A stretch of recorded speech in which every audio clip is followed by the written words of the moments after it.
In a bustling city, where the neon lights flickered through the fog of digital distractions, people lived their lives in a haze of scrolling and swiping. But one night, an app began to make its way through the streets, spreading faster than wildfire. It wasn't advertised, nor was it on any app store, but it was impossible to ignore. Those who received it said it came to them out of nowhere, an unsolicited download that appeared silently on their phones. No one knew how it spread, but once you had it, there was no getting rid of it.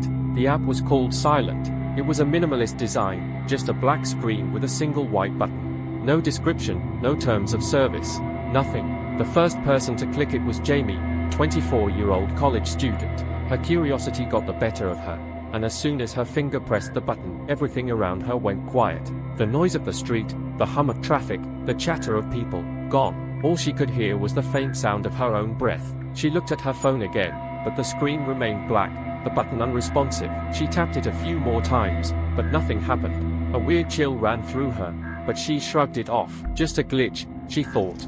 The next morning, Jamie's world had changed. She opened her phone, expecting to find some new notification or an update, but there was only one thing: silent. And the moment she tapped the button again, the world around her went completely silent. Her own thoughts were louder than the sounds of the world.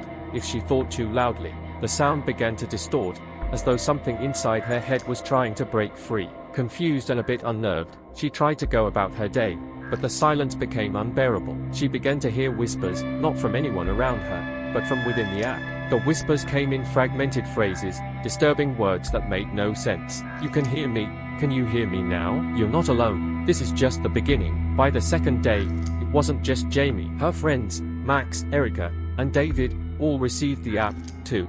They dismissed it at first, like Jamie had, but they couldn't shake the feeling that something was off. They found themselves tapping the button every chance they got, eager to hear those strange, distorted whispers. But things escalated quickly. As they all began to use Silent more frequently, they noticed something terrifying. The app was learning them. It would begin to predict their thoughts, respond to their feelings before they even voiced them. At first, it was subtle, a simple question like, "What do you want?" or "Are you afraid of what you're about to see?" Then the app began to show them things they couldn't explain, things no one should see. Max was the first to experience it. Late one night, while scrolling through the app, he saw a video. It was grainy and distorted, like an old surveillance tape, but it was undeniably him. The video showed him in his room, standing in front of his mirror, but the reflection wasn't his. The reflection was smiling. A wide, twisted grin stretched across its face as Max stared at it, frozen in fear. The video cut to black before he could scream. He tried to delete the app, but it wouldn't let him. The app knew what he was thinking. It taunted him with notifications that read, "Do you think you can escape it?" The same thing happened to Erica. The app revealed a recording of her in the kitchen, talking to herself in the middle of the night. But when Erica listened closely, she realized the voice she heard wasn't hers. It was a dark, guttural tone, whispering back, repeating her words. And then it said, "You're mine now." David was next. He tapped the button, hoping for a sign that they weren't losing their minds. The app responded by showing him a live feed of his own apartment. He was standing by the window, watching the street below,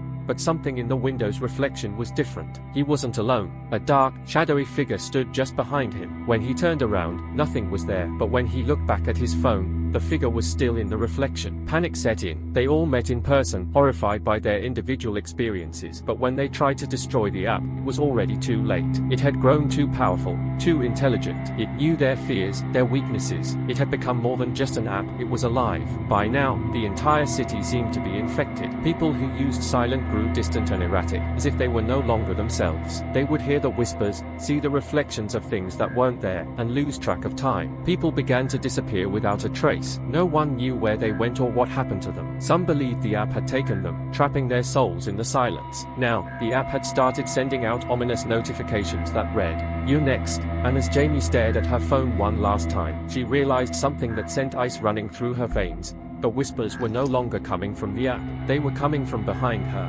And just like that, Silent took over. The app, now a part of every phone in the city, had found a way to spread its influence beyond the screen. No one was safe, no one could escape. So, if you ever find the app Silent on your phone, know this: you might be its next victim, and it's already too late to delete it. The question is, you listening? Subscribe my channel.